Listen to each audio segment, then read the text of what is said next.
বাবা আরেকটা বিয়ে করেছিলেন।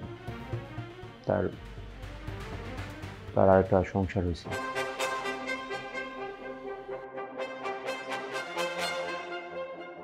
আচ্ছা, ওনার বিয়ে হয়েছে।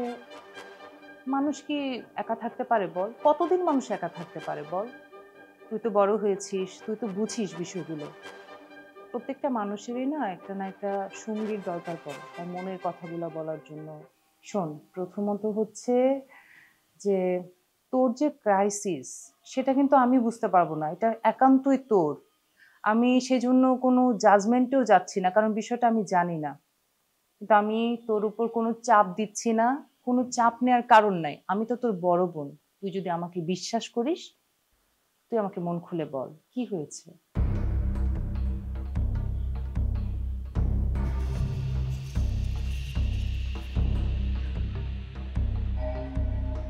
আমার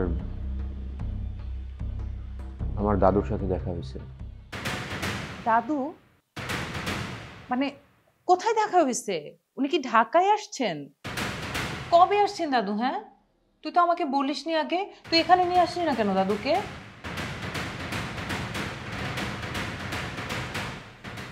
দাদু ঢাকায়।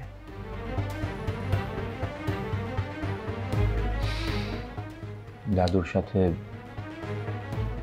দেখা হওয়ার পর জানতে পারছি বাবা আরেকটা বিয়ে করেছিলেন। তার তার আরেকটা সংসার হয়েছে।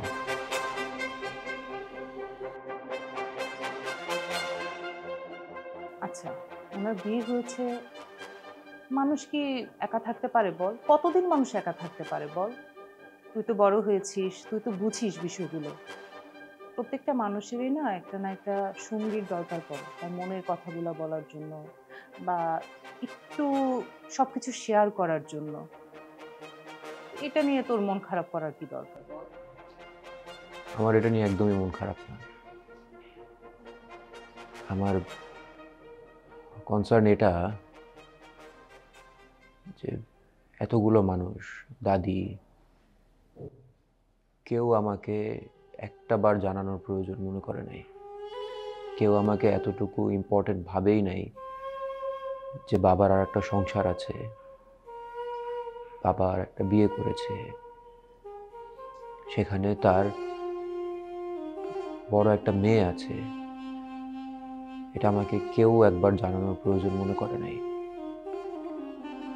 আমি কি এতটাই গুরুত্বহীন, বা আমি কি এতটাই ছোট যে এই বিষয়টা আমাকে কেউ জানালো না? খালামণি, সময় নাই এটা বললে কিন্তু হবে না। তোমাকে না সময়টা বের করতে হবে, সময়টা দিতে হবে। এবং তুমি বললে হয়তো রাগ করবে, সময়টা না দেওয়ার ফলেই কিন্তু এই দূরত্বটা তৈরি হয়ে গেছে। এবং দূরত্বটা এমন পর্যায়ে চলে গেছে যে লোহার ভিতরে, মানে লোহা যখন ব্যবহার মানুষে না করে তখন যেরকম জং ধরে যায়, তোমাদের সম্পর্ক না জং ধরে গেছে। ইমোশনাল হওয়ার কিছু নয়, আমি তো সলভ করে দিচ্ছি। আমার কথা শোনো, তুমি যাও। ধরো এখন দেখো, আমি তোমাকে বলি, শোনো, এই যে আমার দিকে তাকাও।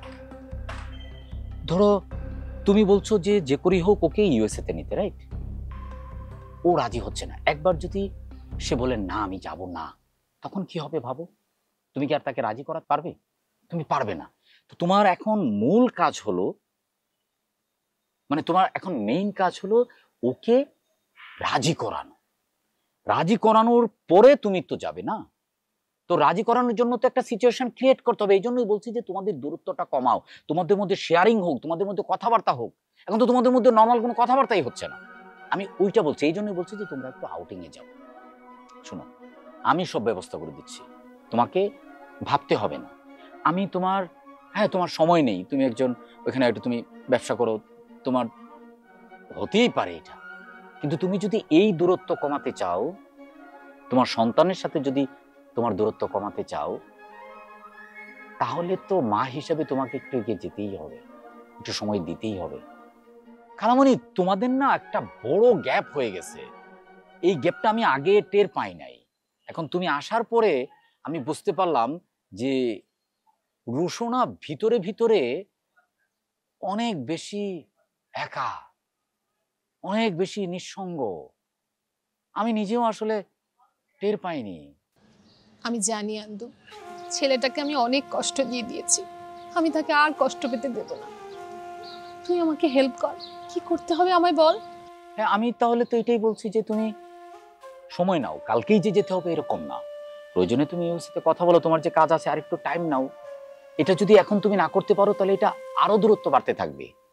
ঠিক আছে, আপাতত তোমার মন খারাপ করার কিছু নেই, রিল্যাক্স থাকো। চলো আমরা আজকে রাতে আমরা একটা স্কুইড গেম খেলি সবাই মিলে। স্কুইড? হ্যাঁ, স্কুইড গেম, যে স্কুইড গেম একটা সিরিজ আছে, দেখো না?